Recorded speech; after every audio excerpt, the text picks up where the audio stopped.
வணக்கம் friends, Sandy Candy கிச்சனுக்கு உங்களை அன்போடு வரவேற்கிறேன். இன்றைக்கி ரொம்ப ஆரோக்கியமான ஒரு மூலிகை டீ தூள் வீட்டிலையே எப்படி பண்ணுறதுன்னு தான் பார்க்க போகிறோம். முதல்ல இதுக்கு தேவையான பொருள் 1 டேபிள் ஸ்பூன் ஏலக்காய், 1 டேபிள் ஸ்பூன் கிராம்பு எடுத்திருக்கேன். ஏலக்காய் கம்மியாக வேணும்னா நீங்கள் கம்மியாக கூட சேர்த்துக்கலாம். 100 ml கப்பால் 1/4 கப்பு திப்பிலி பொடி, 1/4 கப்பு அதிமதுர பொடி சேர்த்துருக்கேன். இது ரெண்டுமே உங்களுக்கு பீசஸாக கிடச்சிதுன்னா அரை கப் எடுத்துக்கோங்க, கரெக்டாக இருக்கும். அதே கப்பால் 1 கப்பு கோபுரமாக காஞ்ச கொத்தமல்லி விதை எடுத்திருக்கேன்.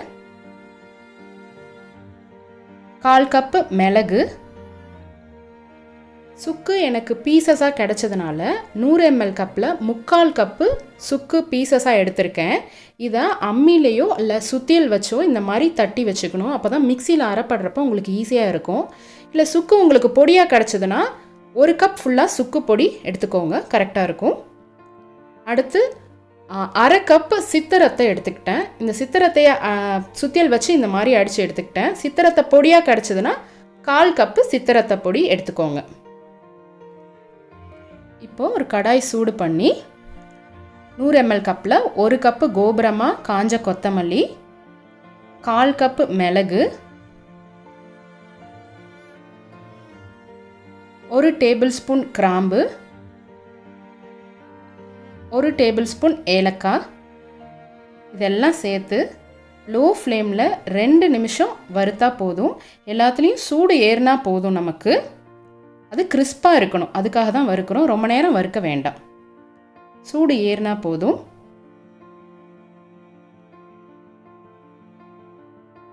இப்போ அடுப்பை ஆஃப் பண்ணிவிட்டு நம்ம இடித்து வச்ச 3/4 கப்பு சுக்கு துண்டு சேர்த்துருக்கோம். அரை கப்பு சித்திரத்தை துண்டு,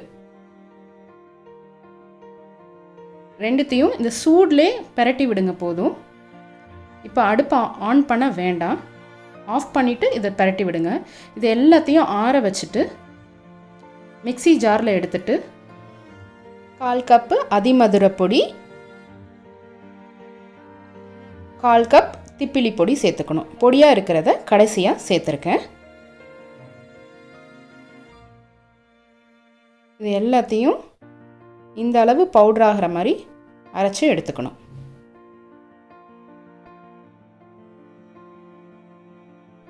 இப்போ 1 டம்ளர் டீ போட போகிறீங்க அப்படின்னா 1/4 டம்ளர் தண்ணி ஊற்றிக்கோங்க. 1 டம்ளர்னால் 120 ml நான் சொல்கிறேன். இந்த மாதிரி பபிள்ஸ் வர ஆரம்பிக்கிறப்போ 1 டீஸ்பூன், இந்த அளவு ஸ்பூனால் 1 டீஸ்பூன் பொடி சேர்த்துருக்கேன். இப்போ லோ ஃப்ளேமில் 2 to 3 மினிட்ஸ் இது கொதிக்கணும்.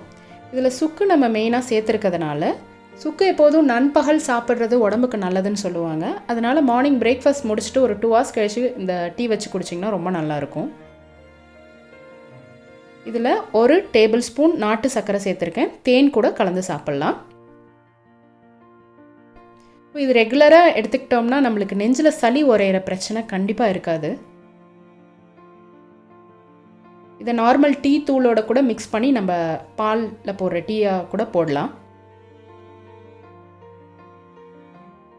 அவ்வளோதாங்க, வடிகட்டியாச்சு. நம்மளோட ரொம்ப ஆரோக்கியமான, அதே சமயம் ரொம்ப டேஸ்டியான மூலிகை டீ தயார். இந்த மாதிரி நிறைய ஸ்பெஷல் ரெசிபீஸ் தெரிஞ்சுக்க சாண்டி கேண்டி கிச்சனை சப்ஸ்கிரைப் பண்ணுங்கள். நன்றி.